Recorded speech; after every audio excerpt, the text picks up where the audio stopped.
Di dalam kasus pembunuhan, kalau kita memakai hukum positif, maka kasus pembunuhan itu hanya menjadi urusan atau monopoli Pak polisi yang nangkep, Pak jaksa yang nuntut, Pak hakim yang mengadili, dan pengacara yang mendampingi. Leres apa leres? Rumah tangga kalau tidak ada syariat, berantakan rumah tangganya. Monggo. Suami kalau nggak membawa syariat, berantakan rumah tangganya. Anaknya, istrinya bisa jauh dari cahaya Allah kalau suaminya nggak menerapkan syariat. Satu itu. Yang kedua, sabda Rasulullah itu menurut kita sebagai muslim mukmin itu adalah sebuah kebenaran yang sifatnya mutlak. Entah kita nemui itu atau tidak, ya kan? Dan kita harus senantiasa positive thinking. Setiap musibah yang datang kepada kita itu untuk membersihkan kita.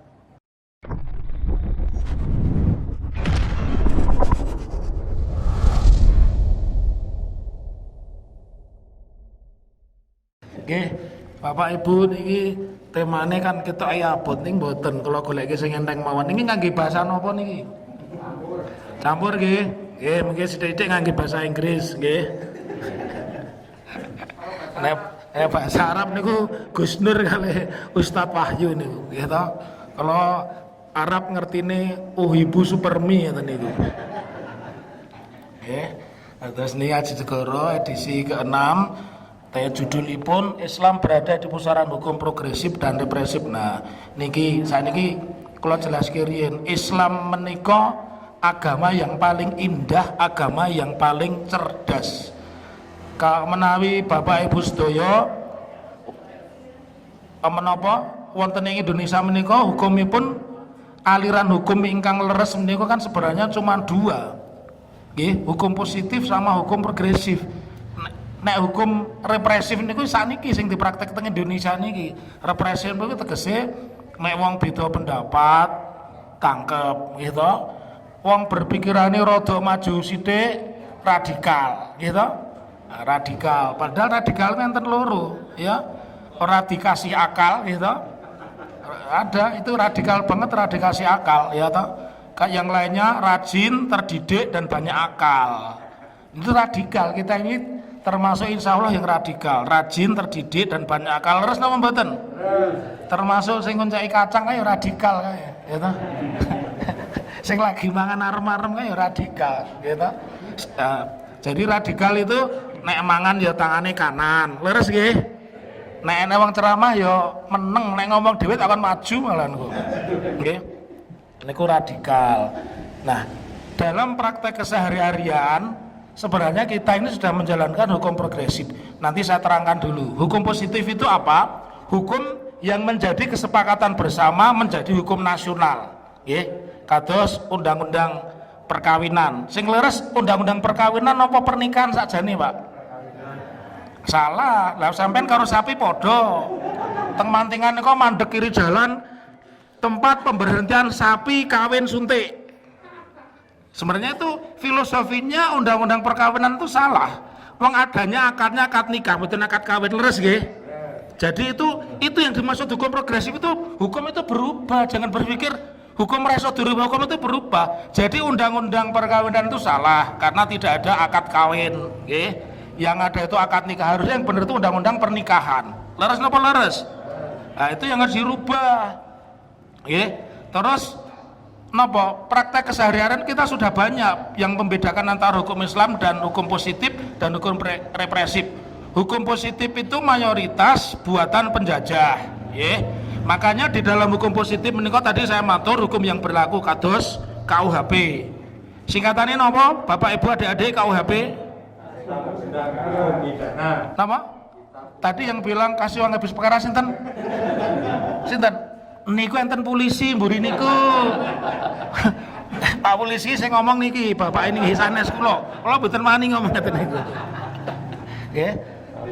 Jadi KUHP itu diundangkan 1861 7 April sampai dengan sekarang. Jadi sudah hampir 2 abad, nggih. Jadi makanya kenapa hukum positif seperti KUHP itu tidak pernah melindungi orang kecil, orang bawah, karena hukum itu dibuat untuk menguasai orang bawah, orang bodoh, mulane bodoh terus. Ama dhewe niki bodoh terus, leres napa mboten? 350 tahun diblekono yang meneng wae. Laras mboten? Jadi kalau kita membanggakan sejarah, ada sejarah yang harus dikoreksi. 350 tahun dijajah, ya meneng wae. Tapi apakah penjajah meninggalkan hal yang jelek mboten? Dalan pundi Jember sampai Anyer itu kalau yang buat bukan Belanda ya ndak bisa. Lepas dari di situ banyak korban meninggal, menika nek sing gawe mboten lontong mboten saged. Bendungan itu kalau yang waduk-waduk itu ya sing gawe mboten lontong ya mboten iso. Awake dhewe gawe ngangge pansus nggih, Ustaz Wahyu nggih. Pansus ya toh, bar kuwi uang hadire ping pira. Ha niki kula bocori nggih, mengke tekan RUU napa niku? RUU haluan ideologi komunis. Napa? Pancasila napa komunis? Nek kula wani ngomong RUU haluan ideologi komunis, gitu. Sama BPIP. Napa BPIP singkatane? Napa BPIP? Ini kok tenanan nih. Nama? Badan Pengarah Ideologi Pancasila. Itu mirip-mirip sedikit nanti akan ada polisi seperti KGB, nggih.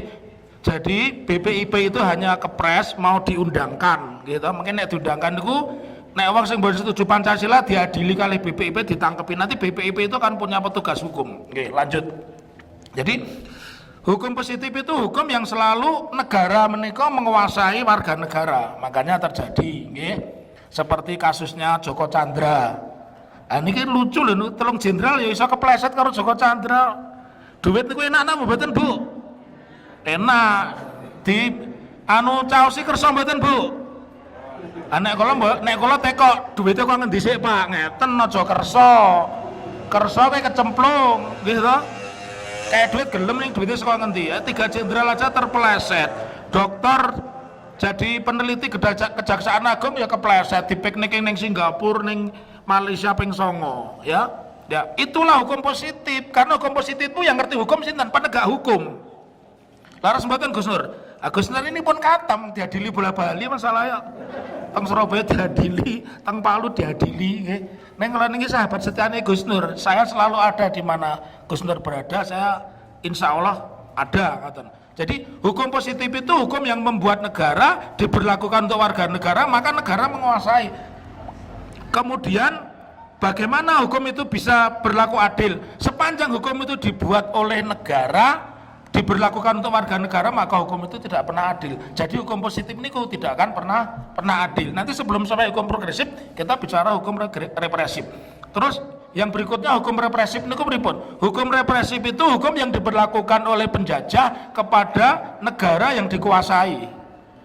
Itu bentukipun menapa? Ya seperti kalau Amerika menguasai negara jajahannya, Libya menguasai Irak, yang diberlakukan itu hukumnya hukum Amerika, itu namanya hukum represif.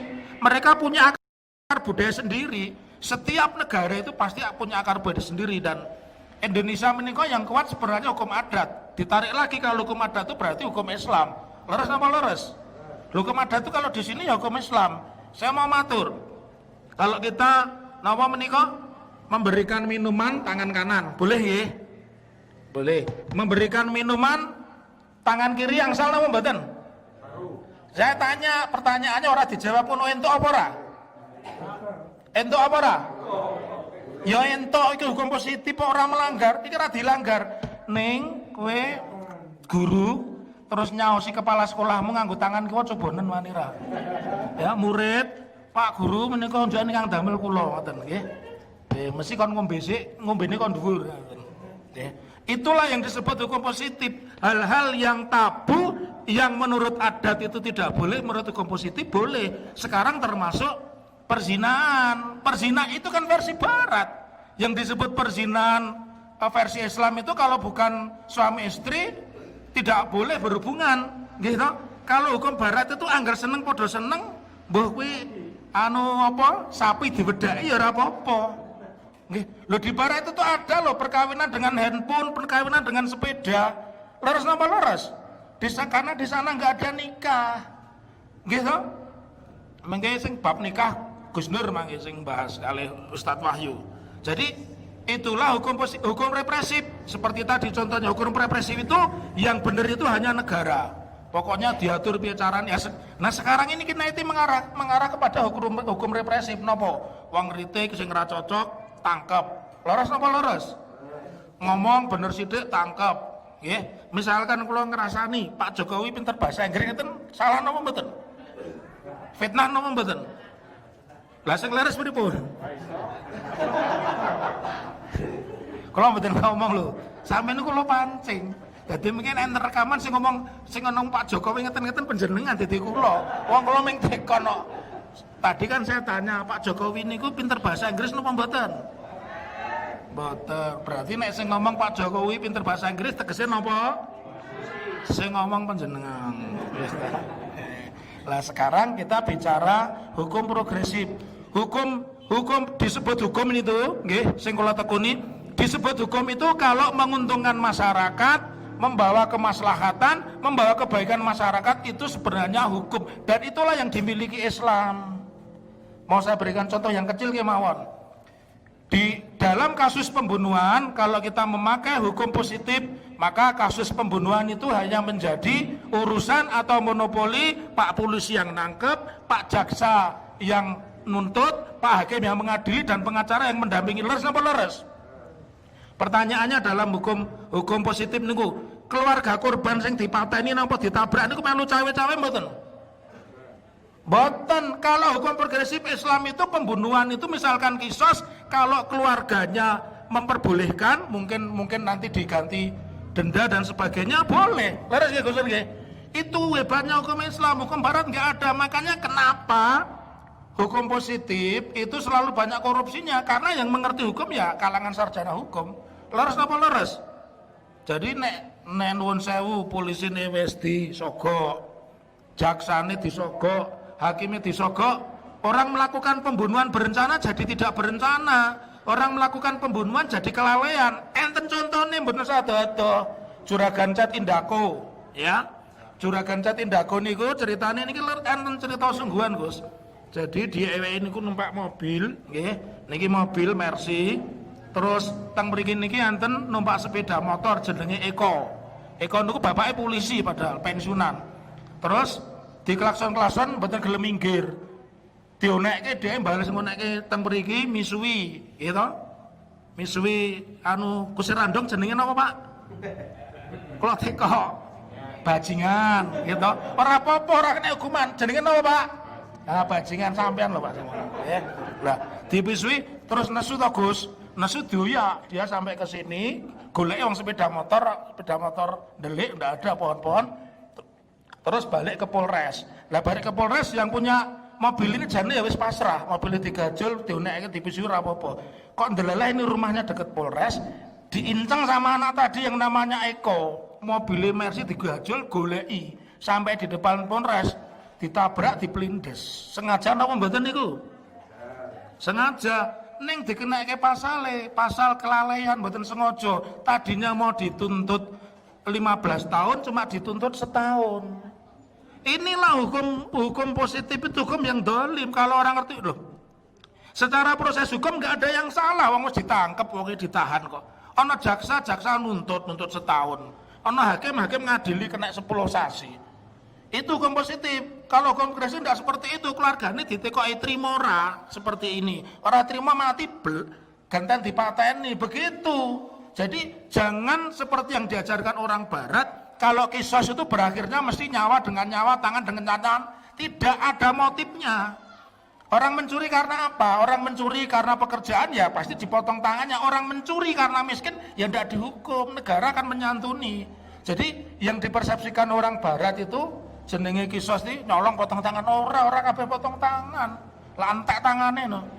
Karena melarat, karena itu nggak boleh seperti itu. Nah, disitulah Islam itu hadir.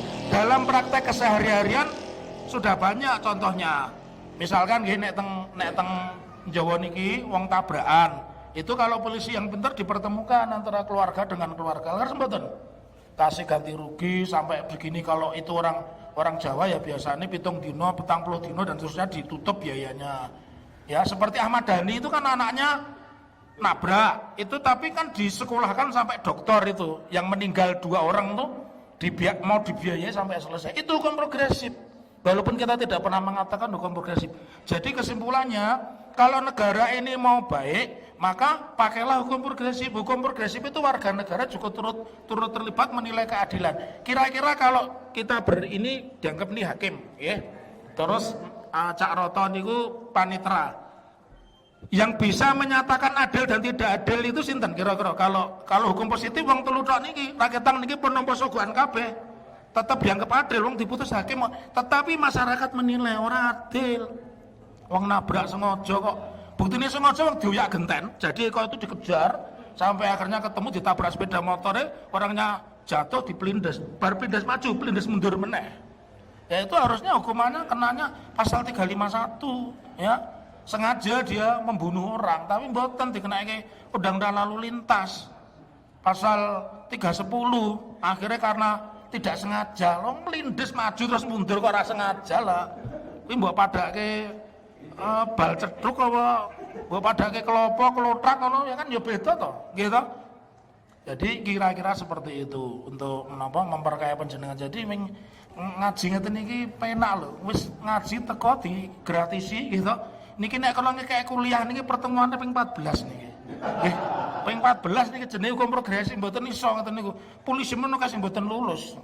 Mboten kula lulus gitu. Jadi sampeyan nek enten pengajian ngeten niki ampun kesupen kedah rawuh. Leres nggih. Ngantuk-ngantuk ya rawuh karo ngene ora apa-apa. Gitu. Semende ya ora apa-apa. Wabillahi cekap semanten, lebih dan kurangnya mohon maaf. Assalamualaikum warahmatullahi wabarakatuh. Bapak Ibu yang dimuliakan Allah, bersyukur kepada Allah apapun kondisi, apapun situasi, muga-muga wangsul dugi mriki sing lara sehat ngoten nggih. Insyaallah sing rezekine selama ini terdampak corona sepi dapat barokahnya majelis ini pulang wa yarzuquhu min haitsu la yahtasib. Ada rezeki banyak yang tidak disangka-sangka. Kados kula niki sakniki asal kelambi batik mereke GN lho. Nggih, niki kula sate bisnis niki nggih. Niki mboten adil sing itu piyambak. Oh nggih, mangke kula paringi mangke nggih, masyaallah. Kula saniki asal rezeki tambahan, kan kula produknya kathah, kula niki bisnis. Nah, hari ini nambah satu lagi produk baju batik tulis kombinasi GN13. Insyaallah nggih. Terus napa malih selawat dan salam selalu tercurah kepada baginda Rasul Nabi Muhammad sallallahu alaihi wasallam. Jenengan sedaya mugi-mugi ndang umroh ndang haji nggih. Amin amin ya rabbal alamin.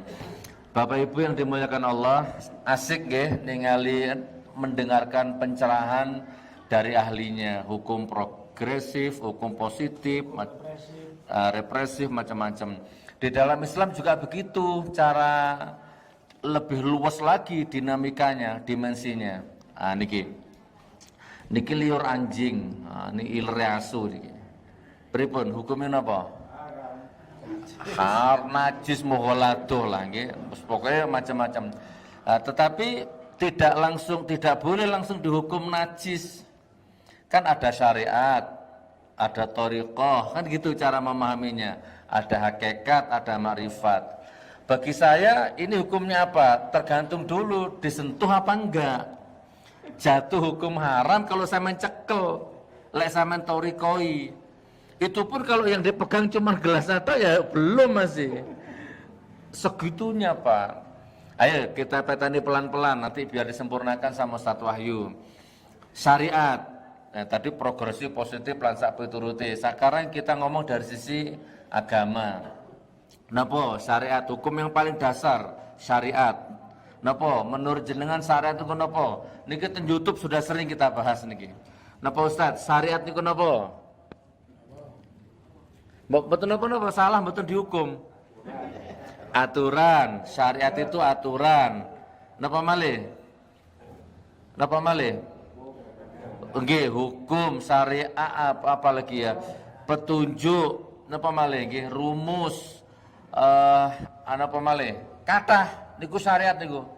Sampeyan beli mobil baru ada buku panduan, itu buku itu namanya syariat.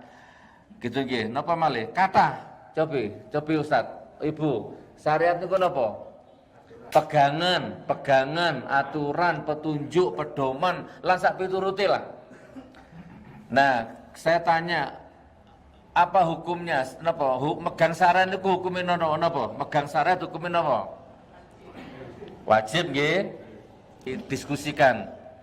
Rumah tangga kalau tidak ada syariat berantakan rumah tangganya. Monggo. Suami kalau enggak membawa syariat berantakan rumah tangganya. Anaknya, istrinya bisa jauh dari cahaya Allah kalau suaminya enggak menerapkan syariat. Nah niku nggih. Apalagi presiden nek gak nerapno syariat hancur negarane. Kaya sing nang antah beratah kae ya. Ekonomi meroket dulu. Ekonomi menyungsep. Karena nggak ada syariat di situ. Monggo sampai di sini lek boten lek dereng cetha monggo dicetak kese. Syariat itu adalah wajib. Atau gini supaya jenengan boten bingung, diringkes saja lah. Syariat itu adalah Al-Qur'an dan hadis. Pripun? Setuju? Memang iya. Pedoman ngoten lho. Itu namanya syariat, hukum dasar. Lek jare Thariqah Naqsabandiyah, nggih Al-Imam Bahauddin An-Naqsabandi itu yang melahirkan thariqat itu, syariat itu perahu, sampan. Hakikat iku thariqah iku nglangine, hakikate samudrane, makrifate mutiarane, cara kasar ngoten. Jadi dan ini keempat-empatnya ndak boleh dilepas. Enggak boleh, aku tak jipuk syariat tok, mboten saged. Aku tak thariqah tok, mboten saged. Nah, jadi hafal apa istilahnya megang syariat wajib. Karena kalau enggak megang syariat hancur jenengan. Demi Allah, Pak. Bisnismu hancur kalau jenengan di dalam bisnis itu enggak ada syariatnya. Enggak ada hukumnya maksudnya. Hancur Pak apapun, rumah tangga, bisnis, ekonomi, budaya, lan sak piturute kalau tidak ada syariat hancur. Apa syariat? Al-Quran dan hadis. Sampai di sini clear, sampun setuju? Kalau ada yang belum ada yang setuju monggo. Nah, tetapi tidak boleh mati di situ, macet di situ, mangkrak di situ, tidak boleh Bu. Kalau mangkrak di situ, orangnya bener wong Pak. Celonone gak komprang neraka, ngoten niku lho. Nggih kan gak ono bener wong. Ngoten lho. Harus ada yang kedua, napa? Thariqah, aplikasinya dilakoni ngoten. Lek misalnya di Al-Qur'an pripun? Ya ayyuhalladzina amanu kutiba alaikumusiyam umpama. Itu kan syariat, Pak. Nah, lek gur diwaca tok tapi enggak dithariqahi pripun? Nggih percuma kan ngoten nggih. Lan sak piturute ada banyak di situ. Jadi harus thariqahi, Pak. Liurnya anjing haram, syariat. Wis aja dibantah. Ora ono syariat salah, syariat mesti bener. Nah, tapi kalau enggak diaber ke thariqah belum tentu bener. Ya haram-haram secara syariah, tapi secara thariqah, secara hakikat apalagi belum tentu, Pak. Karena jatuh haram kalau tangannya jenengan itu nyemplung. Nah, ini baru haram. Najis, nggih, najis. Lah dereng nggih dereng, Pak. Ngoten, lek jarene Pak Taufik masih jenengan ketok wong wedok mulus iku lek gak sengaja sing pertama iku mboten napa-napa. Alhamdulillah nggih. Lah lek wis jenengan pun merem nah ping pindhone niku sing jatuh haram. Makanya lek wetok aja kedip. Pun teleng ngono sampai warak. Ben ora batal syariate. Ngoten guyon nggih. Dithariqahi, Pak. Ngoten. Pun iki dijabaraken lah luas iki. Oh ya berarti hafal Quran, hafal hadis, tapi kalau cuma hanya mandek di situ, mangkrak di situ, jadinya takabur Pak nanti Pak. Orang no salah, orang no bener wong. Ngoten niku. Jadi harus dithariqahi nggih. Nah, jadi menurut bahasane Cak Nun, ternyata Al-Qur'an itu ada ayat winih, ada ayat benih itu, terus ada ayat yang padi, ada ayat gabah, ada ayat sego, sing kari nguntal niku nggih wonten terus. Tapi ada yang masih harus direna-rena dulu, diresapi dulu. Ini bahasane Cak Nun ngonten. Pun thariqah dilakoni. Nah, ternyata belum cukup, Bu. Kalau hanya ternyata mandek di toriko saja, nggak dapat intisarinya. Nonton niku, contoh niki. Niki sering kula ceramahkeun Ustaz Wahyu. Di bulan Ramadan metu hadis iki. Sahih. Mulutnya orang yang puasa, baunya seperti minyak kasturi di hadapan Allah. Niki hadis sahih. Niki syariat, tidak boleh dibantah. Namanya syariat. Nonton niki. Mulutnya orang yang berpuasa, baunya seperti minyak kasturi di hadapan Allah. Oh, kan hadis cekel-cek lebon ati. Di syariat tak iman iki. Nah, terus ditorikoi, tak torikoi sik. Dadi ana wong poso ngono ditegat awakmu poso, iya, jajal tak ambune ababmu. Nah, mangapo. Ha, ngono kan tak ambune. Itu nanti tercium kasturi atau tidak iku mlebu nang hakikat. Ngoten niku. Ternyata juga enggak cukup thariqah tok. Ternyata harus hakikat. Nah, hakikat iki sing rada angel ngoten ya, butuh pembelajaran, butuh thariqah tertentu, amalan-amalan tertentu. Jadi misalnya sama ngambung abape, mencium napasnya orang yang puasa, ternyata enggak bau kasturi, bukan syariatnya yang salah, bukan thariqahnya yang salah. Kan ngoten nggih, mungkin pemahaman batin jenengan, frekuensi indera keenam jenengan belum nembus gitu loh. Dadi lek sampean dikai abape, kok ora ono kasturi, aja putus asa, meneh. Ngono ya. Golek ono sampai ketemu ngono lho. Nah itu butuh nggih, butuh latihan. Dan bener Pak, kalau memang benar-benar nyambung makrifatmu, hakikatmu, ada kasturi itu. Ini cerita-cerita seperti ini banyak. Orang pergi haji, pergi umroh, sak rombongan ya, lewat di depan salah satu toko ada orang penuh luka, penuh bercak, penuh nanah. Kuwabe wong jiji, ada satu orang yang maju, ya Allah kasihan, terus baju ihramnya dia dikasihkan dia. Terus yang penuh darah tadi diambil, niki tak umbahe, ditukar yang baru. Teman-teman rombongannya sudah pulang ke maktab.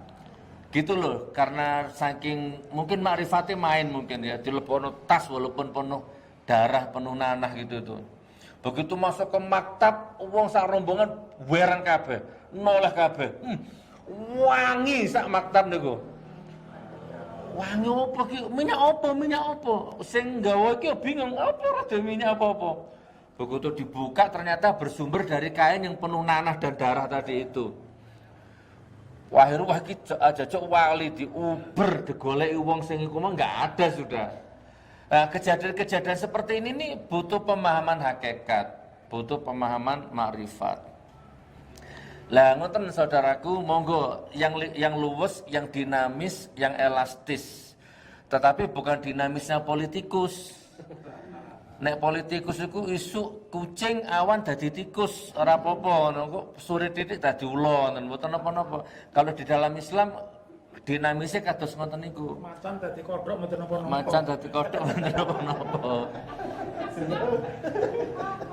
Nggih, syariat dicekel, thariqah dilakoni sak iso-isone sesuai makom, petunjuke syariat iku ngono, salate ngono, posane ngono ya wis dithariqahi. Nah ngono alon-alon digoleki hakikate, dipetani hakikate. Nah syukur-syukur bisa nyerempet sampai ke marifat walaupun angel ngoten lho. Oke, sebagai penutup ya, jadi jamaah ngaji segoro, monggo kalau melihat segala sesuatu dianusik, iki syariat ngene, lek thariqat ngene, lek hakikat ngene yo. Jadi jangan langsung distempel. Ngoten lho. Nah, Bapak Ibu muga-muga ada pencerahan. Jadi mulai sekarang kesimpulannya jangan langsung di vonis, kecuali rezim. Mulai rezim mboten napa-napa. Ada pengecualian nggih. Karena dampaknya wis ketok. Wis puter-puter meneh lah kembali nang hakikat wae puter-puter sampai jenengan ketemu nilainya lah, kurang lebihnya seperti itu. Moga-moga manfaat nggih, nanti masih ada tanya jawab. Jadi insyaallah sampai segini dulu. Wabillahi taufiq wal hidayah wa ridwan. Wassalamualaikum warahmatullahi wabarakatuh. Assalamualaikum warahmatullahi wabarakatuh. Alhamdulillah wa syukurillah wassalatu wassalamu ala rasulillah wa ala alihi wa sahbihi wa mawalah wa ba'd. Jamaah kajian Segoro, di siang hari ini kita berkumpul itu atas nikmat Allah. Kita berkumpul itu atas izin ya Allah. Dan kita bisa bersama-sama ini memang untuk mencari ridhonya Allah Subhanahu wa taala. Mari kita luruskan niat ini dulu. Yang kedua, kita berkumpul di siang hari ini dalam rangka pengajian rutin, ini sesi kelima. Dan alhamdulillah di siang hari ini Pak Taufik, Pak Dr. Taufik, kemudian Gus Nur dan teman-teman bisa bersatu padu. Dan bersatu padunya ini tidak lain tidak bukan, intinya adalah Islam. Dengan tema ini, Islam di pusara hukum progresif maupun represif, tadi sudah disampaikan Pak Taufik, sudah dibumboni sama Gus Nur, maka kita lengkapi Bapak Ibu. Islam itu memang agama yang di situ itu sudah termaktub hukum-hukum sampai detail. Sampai suatu ketika Allah itu memberikan kabar gembira walaupun sebuah kabar kesedihan juga. Allah menyampaikan al-yauma akmaltu lakum dinakum. Pada hari ini telah aku sempurnakan untuk kalian agama kalian. Di satu sisi kita berbahagia bahwa tugas Rasulullah itu sudah selesai. Segala macam aktivitas manusia itu sudah ada aturannya, segala macam Pak. Jenengan mau tertawa, mau menangis itu sudah diatur dalam Quran dan Sunnah. Kemudian di sisi lain itu adalah sebuah berita kesedihan. Ketika tugas setelah selesai, maka Rasulullah insya Allah akan kembali kepada Allah Subhanahu wa ta'ala dalam waktu yang tidak lama lagi. Nah, kita kembali ke sini Bapak Ibu. Sejak awal Islam itu sebetulnya mengawal kehidupan yang penuh dengan kebahagiaan. Jadi Islam itu memang sebuah aturan yang aturan itu barang siapa yang melaksanakan dia mendapatkan kebahagiaan, dia mendapatkan keselamatan, dia mendapatkan ketentraman dalam kehidupan dia. Islam itu adalah rangkuman dari semua agama sejak Rasul, Nabi, Rasul pertama sampai yang terakhir, dan bahkan nantinya itu akan menjadi persaksian kelak di Yaumul Qiyamah. Jadi kalau kita membahas hukum, maka hukum yang paling lengkap itu adalah hukum Islam. Itu harus menjadi sebuah keyakinan. Namun, ada namunnya. Sejak dulu Rasulullah itu juga pernah menyampaikan bahwa umat ini akan terpecah menjadi 73 golongan. Urusannya itu sebetulnya hanya urusan apa? Atau penafsiran. Jadi ketika kita ini mendapatkan perbedaan, maka diminta oleh Allah itu sebuah permakluman.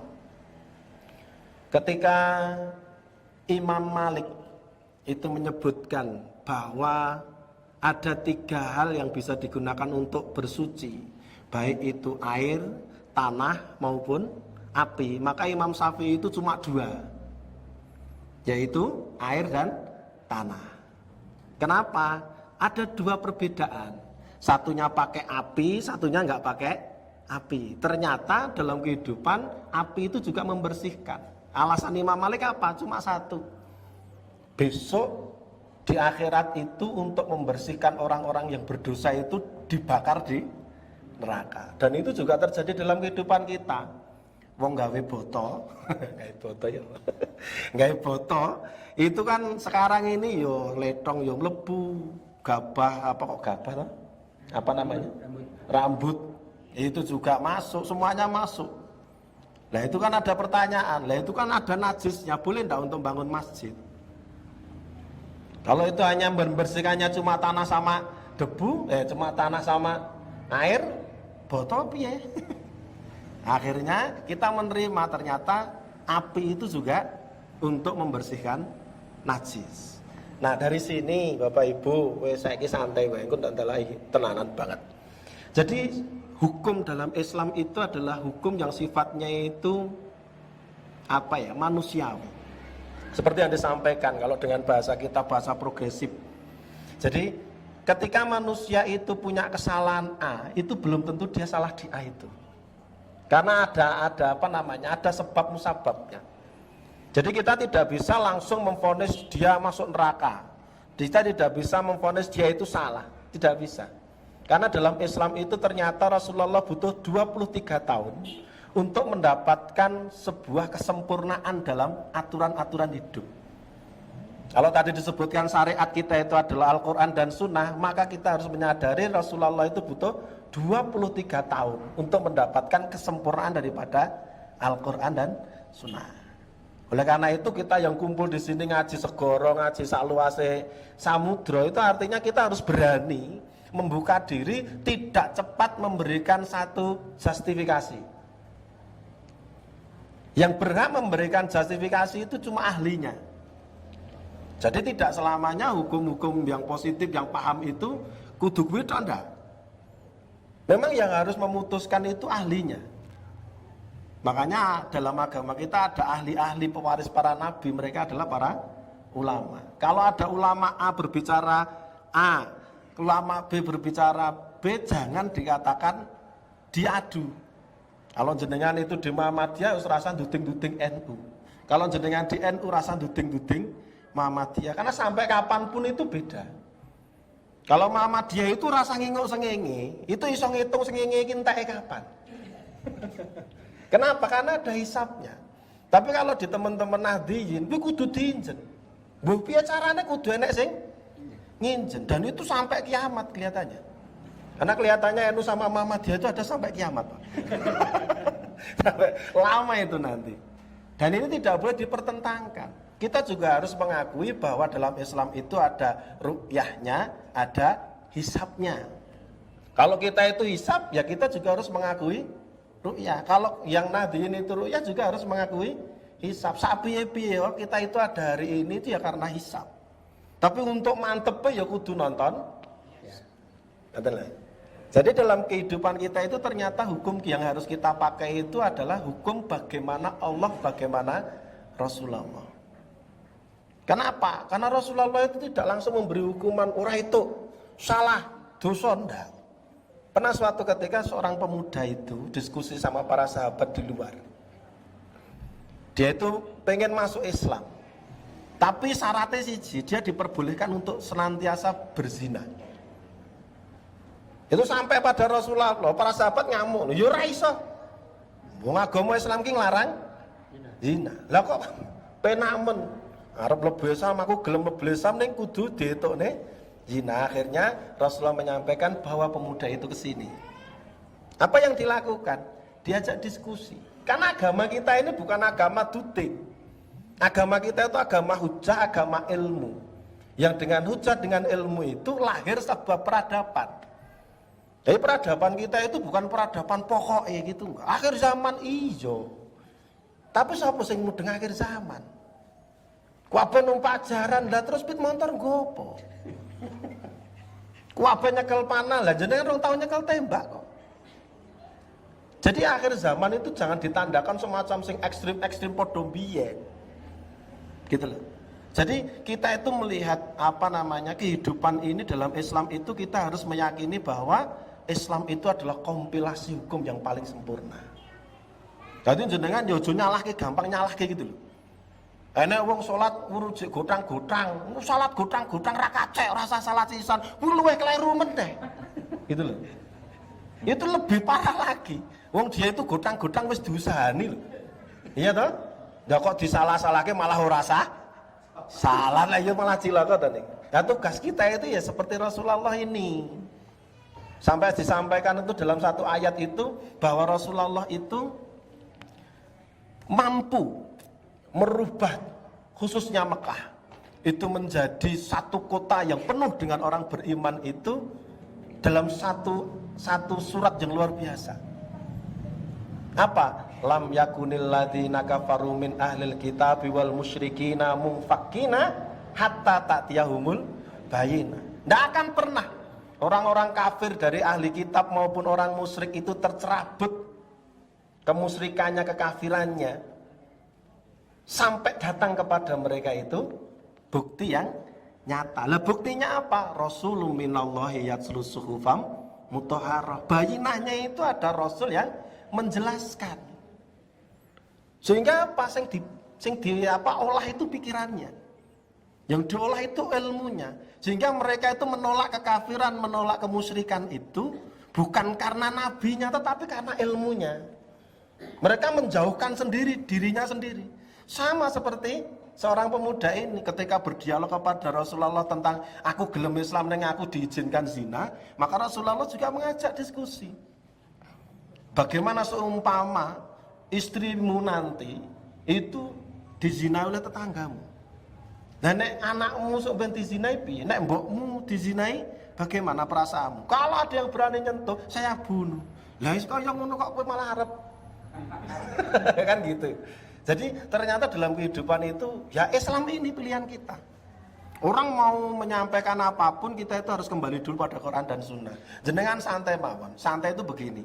Peradaban manusia itu akan bergulir terus dengan adanya kita ataupun tidak. Satu itu.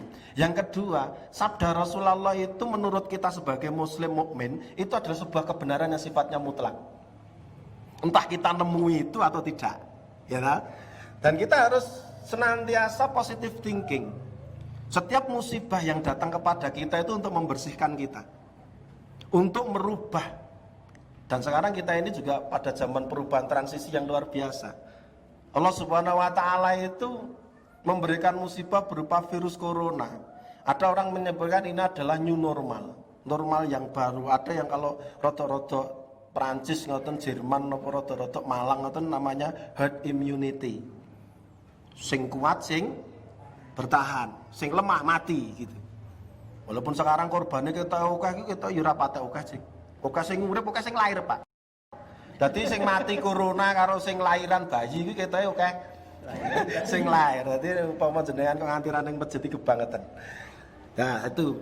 Jadi dengan adanya virus ini itu bukti Allah akan merubah peradaban manusia. Ngaten.